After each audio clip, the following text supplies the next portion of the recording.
81 ಕೋಟಿ ರು ಒದಗಿಸಲಾಗಿದೆ. ಕೌಶಲ್ಯ ಮತ್ತು ಜೀವನೋಪಾಯಕ್ಕಾಗಿ ನೆರವು, ಸಬ್ಸಿಡಿ ಆಧಾರಿತ ಸಣ್ಣ ಉದ್ಯಮಗಳಿಂದ ಸುಸ್ಥಿರ ಆದಾಯ ಮೂಲಗಳನ್ನು ಸೃಜಿಸುವ ಉದ್ಯಮಶೀಲತೆಗೆ ಉತ್ತೇಜನ ಮತ್ತು ಆರ್ಥಿಕ ಸಬಲೀಕರಣಕ್ಕೆ ಆದ್ಯತೆ ನೀಡಲಾಗುವುದು. ಸ್ವಾವಲಂಬಿ ಸಾರಥಿ ಯೋಜನೆಯಡಿ 8,195 ಫಲಾನುಭವಿಗಳಿಗೆ 249 ಕೋಟಿ ರುಗಳ ಸಾಲ, ಗಂಗಾ ಕಲ್ಯಾಣ ಯೋಜನೆಯಡಿ 21,556 ಫಲಾನುಭವಿಗಳಿಗೆ 637 ಕೋಟಿ ರುಗಳು ಮತ್ತು 2,928 ಫಲಾನುಭವಿಗಳಿಗೆ ಭೂಮಿ ಒದಗಿಸಲು 421 ಕೋಟಿ ರು ನೀಡಲಾಗಿದೆ. ಮೂಲಸೌಕರ್ಯ ಅಭಿವೃದ್ಧಿ, ಮೂಲಭೂತ ಸೌಲಭ್ಯಕ್ಕೆ ಒತ್ತು ನೀಡುವುದರ ಮೂಲಕ ಬಡಜನರ ಜೀವನ ಮಟ್ಟವನ್ನು ನಿವಾರಿಸುವ ಕಾರ್ಯಕ್ರಮಗಳು, ಪರಿಶಿಷ್ಟ ಜಾತಿ ಮತ್ತು ಪರಿಶಿಷ್ಟ ಪಂಗಡದ ಜನರು ಹೆಚ್ಚಿನ ಸಂಖ್ಯೆಯಲ್ಲಿ ವಾಸಿಸುವ ಕಾಲೋನಿಗಳಲ್ಲಿ ಅಗತ್ಯ ಮೂಲಭೂತ ಸೌಕರ್ಯಕ್ಕೆ ಅಭಿವೃದ್ಧಿಗೆ 1,332 ಕೋಟಿ ರುಗಳನ್ನು ವೆಚ್ಚ ಮಾಡಲಾಗಿದೆ. ಅರಣ್ಯ ಹಾಗೂ ಅರಣ್ಯದಂಚಿನಲ್ಲಿ ವಾಸಿಸುತ್ತಿರುವ 11 ಸಮುದಾಯಗಳ ವಸತಿ ರಹಿತ 6,257 ಕುಟುಂಬಗಳಿಗೆ 4.5 ಲಕ್ಷ ಕೋಟಿ ರುಗಳ ಘಟಕ ವೆಚ್ಚದಲ್ಲಿ ಒಟ್ಟು 282 ಕೋಟಿ ರುಗಳಲ್ಲಿ ಮನೆ ನಿರ್ಮಾಣ ಮಾಡಲಾಗುತ್ತಿದೆ. ಅಲ್ಪಸಂಖ್ಯಾತರ ಕಾಲೋನಿಗಳಿಗೆ ಮೂಲಭೂತ ಸೌಕರ್ಯ ಒದಗಿಸಲು 1,635 ಕೋಟಿ ರುಗಳ ವೆಚ್ಚದಲ್ಲಿ 3,662 ಕಾಮಗಾರಿಗಳನ್ನು ಅನುಮೋದಿಸಲಾಗಿದೆ.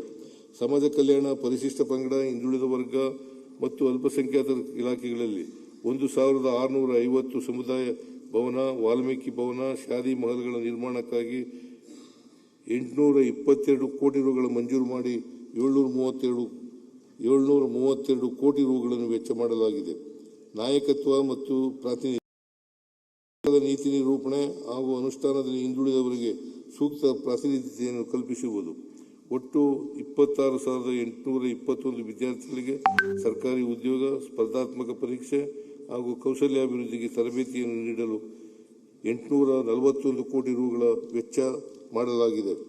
ಕರ್ನಾಟಕ ಅನುಸೂಚಿತ ಉಪಯೋಜನೆ ಮತ್ತು ಬುಡಕಟ್ಟು ಉಪಯೋಜನೆಯಲ್ಲಿ 2026-27 ಸಾಲಿನಲ್ಲಿ ಪರಿಶಿಷ್ಟ ಜಾತಿ ಉಪಯೋಜನೆಗೆ 31,804 ಕೋಟಿ ರುಗಳು ಹಾಗೂ ಬುಡಕಟ್ಟು ಉಪಯೋಜನೆಗೆ 12,828 ಕೋಟಿ ರುಗಳು ಸೇರಿದಂತೆ ಒಟ್ಟಾರೆ 44,632 ಕೋಟಿ ರು ಅನುದಾನವನ್ನು ಒದಗಿಸಲಾಗಿದೆ. ಸಮಾಜ ಕಲ್ಯಾಣ, ಪರಿಶಿಷ್ಟ ಪಂಗಡ, ಹಿಂದುಳಿದ ವರ್ಗಗಳು ಮತ್ತು ಅಲ್ಪಸಂಖ್ಯಾತರ ಇಲಾಖೆ ಮೆಟ್ರಿಕ್ ಪೂರ್ವ ಮತ್ತು ಮೆಟ್ರಿಕ್ ನಂತರದ ವಿದ್ಯಾರ್ಥಿ ನಿಲಯಗಳ ಇತರ ನಿರ್ಮಾಣ ವೆಚ್ಚದ ದರಗಳನ್ನು ಪರಿಷ್ಕರಿಸಲು 56 ಕೋಟಿ ರುಗಳನ್ನು ಹೆಚ್ಚುವರಿಯಾಗಿ ಒದಗಿಸಲಾಗುವುದು. ಸರ್ಕಾರಿ ಮೆಟ್ರಿಕ್ ಪೂರ್ವ ಮತ್ತು ಮೆಟ್ರಿಕ್ ನಂತರದ ವಿದ್ಯಾರ್ಥಿ ನಿಲಯಗಳಿಗೆ ಅಗತ್ಯ ಮೂಲಭೂತ ಸೌಲಭ್ಯಗಳಾದ 2 tier cot, coir mattress, solar water heater ಮತ್ತು ಡೈನಿಂಗ್ ಟೇಬಲ್ಗಳನ್ನು ಒದಗಿಸಲು 25 ಕೋಟಿ ರುಗಳನ್ನು ಮೀಸಲಿರಿಸಿದೆ. ಶೈಕ್ಷಣಿಕವಾಗಿ ಪ್ರಮುಖ ನಗರಗಳಲ್ಲಿ ವಿದ್ಯಾರ್ಥಿ ನಿಲಯಗಳಿಗೆ ಬೇಡಿಕೆ ಹೆಚ್ಚುತ್ತಿರುವ ಕಾರಣ ಪ್ರತಿ ಜಿಲ್ಲೆಗೆ 150 ಸಂಖ್ಯಾಬಲದ 1 ಬಾಲಕಿಯರ ಮತ್ತು 1 ಬಾಲಕರ ಒಟ್ಟು 62 ಹೊಸ ಮೆಟ್ರಿಕ್ ನಂತರದ ವಿದ್ಯಾರ್ಥಿ ನಿಲಯಗಳನ್ನು ಪ್ರಾರಂಭಿಸಲಾಗುವುದು. ರೈಟ್ ಟು ಎಜುಕೇಷನ್ ಆಕ್ಟ್ ಅಡಿ ಪ್ರವೇಶ ಪಡೆದ ಪರಿಶಿಷ್ಟ ಜಾತಿ ಮತ್ತು ಪರಿಶಿಷ್ಟ ಪಂಗಡದ ವಿದ್ಯಾರ್ಥಿಗಳು ಪ್ರವೇಶ ಪಡೆದ ಶಾಲೆಗಳಲ್ಲೇ 9 ಮತ್ತು 10ನೇ ತರಗತಿಗಳಲ್ಲಿ ವ್ಯಾಸಂಗ ಮುಂದುವರಿಸಲು ಅವಕಾಶ ಕಲ್ಪಿಸಲು 19 ಕೋಟಿ ರುಗಳನ್ನು ಒದಗಿಸಲಾಗುವುದು. ಪರಿಶಿಷ್ಟ ಜಾತಿ, ಪರಿಶಿಷ್ಟ ಪಂಗಡ ಮತ್ತು ಹಿಂದುಳಿದ ವರ್ಗಗಳ ವಿದ್ಯಾರ್ಥಿಗಳಿಗೆ ಪದವಿ ಪೂರ್ವ ಶಿಕ್ಷಣಕ್ಕೆ ಅನುವು ಮಾಡಿಕೊಡಲು ಒಟ್ಟು 31 ವಸತಿ ಶಾಲೆಗಳನ್ನು ಉನ್ನತೀಕರಿಸಲಾಗುವುದು. ವಸತಿ ಶಾಲೆಗಳಿಲ್ಲದ ಹೋಬಳಿಗಳಲ್ಲಿ ಪರಿಶಿಷ್ಟ ಜಾತಿ, ಪರಿಶಿಷ್ಟ ಪಂಗಡ ಮತ್ತು ಹಿಂದುಳಿದ ವರ್ಗಗಳ ಒಟ್ಟು 40 ವಸತಿ ಶಾಲೆಗಳನ್ನು ಪ್ರಾರಂಭಿಸಲಾಗುವುದು. ಕ್ರೈಸ್ ವಸತಿ ಶಾಲೆಗಳಿಗೆ ಅಗತ್ಯವಿರುವ ಡೆಸ್ಕ್, ಬೆಂಚ್, ಪೀಠೋಪಕರಣಗಳು, ಗ್ರಂಥಾಲಯ, ಕಂಪ್ಯೂಟರ್ ಲ್ಯಾಬ್ ಮತ್ತು ವಿಜ್ಞಾನ ಪ್ರಯೋಗಾಲಯ, ಹಾಸಿಗೆ, ಹೊದಿಕೆ, 2 tier cot, solar water heater, dining table, CCTV ಇತ್ಯಾದಿ ಮೂಲಭೂತ ಸೌಕರ್ಯಗಳನ್ನು ನೀಡಲು 50 ಕೋಟಿ ರುಗಳನ್ನು ಒದಗಿಸಲಾಗುವುದು.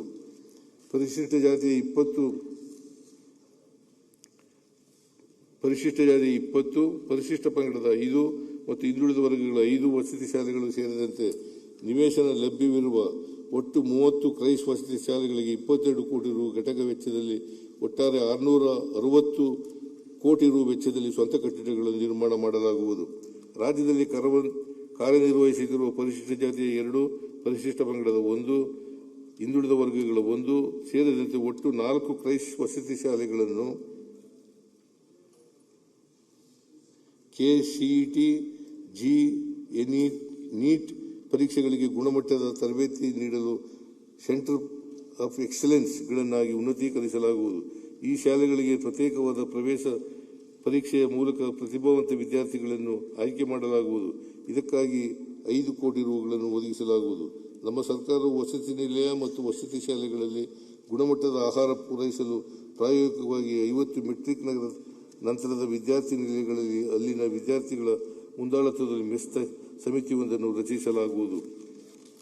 ಕಾಲಕಾಲಕ್ಕೆ ಅಗತ್ಯ ಅನುದಾನವನ್ನು ಮುಂಗಡವಾಗಿ ನೀಡಿ ಪಾರದರ್ಶಕತೆ ಮತ್ತು ಜವಾಬ್ದಾರಿಯುತ ವ್ಯವಸ್ಥೆಯನ್ನು ಜಾರಿಗೊಳಿಸಲಾಗುವುದು. ಮುಂದುವರೆದು ಈ ಪ್ರಯೋಗದ ಕಲಿಕೆಗಳನ್ನು ಅಳವಡಿಸಿಕೊಂಡು ಹಂತ ಹಂತವಾಗಿ ವಿಸ್ತರಿಸಲಾಗುವುದು.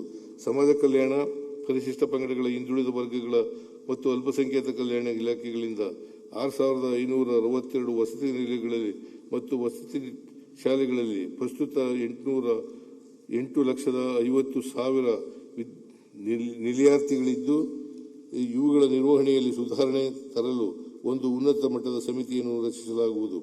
ಪರಿಶಿಷ್ಟ ಜಾತಿ ಮತ್ತು ಪರಿಶಿಷ್ಟ ಪಂಗಡದ ಉದ್ಯೋಗಸ್ಥ ಮಹಿಳೆಯರಿಗೆ ತಲಾ 50 ಸಂಖ್ಯಾಬಲದ 10 ವಸತಿ ನಿಲಯಗಳನ್ನು ಬೆಂಗಳೂರು, ಮೈಸೂರು, ಹುಬ್ಬಳ್ಳಿ ಧಾರವಾಡ, ಮಂಗಳೂರು, ಬೆಳಗಾವಿ ಮತ್ತು ಕಲಬುರಗಿಯಲ್ಲಿ ಪ್ರಾರಂಭಿಸಲಾಗುವುದು. ಸಮಾಜ ಕಲ್ಯಾಣ ಇಲಾಖೆ ಪರಿಶಿಷ್ಟ ಪಂಗಡ, ಹಿಂದುಳಿದ ವರ್ಗಗಳ ಹಾಗೂ ಅಲ್ಪಸಂಖ್ಯಾತ ಕಲ್ಯಾಣ ಇಲಾಖೆಗಳಡಿ ಬರುವ ನಿಗಮಗಳಲ್ಲಿ ಮೈಕ್ರೋ ಕ್ರೆಡಿಟ್ ಪ್ರೇರಣಾ ಯೋಜನೆಯಡಿ ಸಾಲ ಮತ್ತು ಸಹಾಯಧನ ಪಡೆದ ಮಹಿಳಾ ಸಹಾಯ ಸಂಘಗಳು, ಸಾಲವನ್ನು ಸಕಾಲದಲ್ಲಿ ಪೂರ್ಣವಾಗಿ ಮರುಪಾವತಿಸಿದ ಸಂಘಗಳಿಗೆ 2ನೇ ಬಾರಿಗೆ ಸಾಲ ಸಹಾಯಧನ ಮಂಜೂರು ಮಾಡಲಾಗುವುದು. ಶೈಕ್ಷಣಿಕ ಸೌಲಭ್ಯಗಳಿಂದ ವಂಚಿತರಾದ ಪರಿಶಿಷ್ಟ ಜಾತಿ ಮತ್ತು ಪರಿಶಿಷ್ಟ ಪಂಗಡದ ಅಲೆಮಾರಿ ಸೂಕ್ಷ್ಮ ಮತ್ತು ಅತಿ ಸೂಕ್ಷ್ಮ ಸಮುದಾಯದ ವಿದ್ಯಾರ್ಥಿಗಳ ಶೈಕ್ಷಣಿಕ ಅಭಿವೃದ್ಧಿಗಾಗಿ ಪ್ರತಿ ಕಂದಾಯ ವಿಭಾಗಕ್ಕೆ ಒಂದರಂತೆ 4 ವಿಶೇಷ ವಸತಿ ಶಾಲೆಗಳನ್ನು ಪ್ರಾರಂಭಿಸಲಾಗುವುದು. ಪರಿಶಿಷ್ಟ ಜಾತಿ, ಪರಿಶಿಷ್ಟ ವರ್ಗದ ಅಲೆಮಾರಿ ಅಭಿವೃದ್ಧಿ ನಿಗಮ, ಅರೆ ಅಲೆಮಾರಿ ಅಭಿವೃದ್ಧಿ ನಿಗಮಕ್ಕೆ 100 ಕೋಟಿ ರುಗಳನ್ನು ಒದಗಿಸಲಾಗುವುದು. Doctor B R. ಅಂಬೇಡ್ಕರ್ ಅವರು ಭೇಟಿ ನೀಡಿದ ಸ್ಥಳಗಳಾದ ಕಲಬುರಗಿ, ವಿಜಯಪುರ, ಬೆಳಗಾವಿ ಹಾಗೂ ಕೋಲಾರ ಜಿಲ್ಲೆಗಳಲ್ಲಿ ಅವರ ಹೆಸರಿನಲ್ಲಿ ಸಿಬಿಎಸ್ಇ ಪಠ್ಯ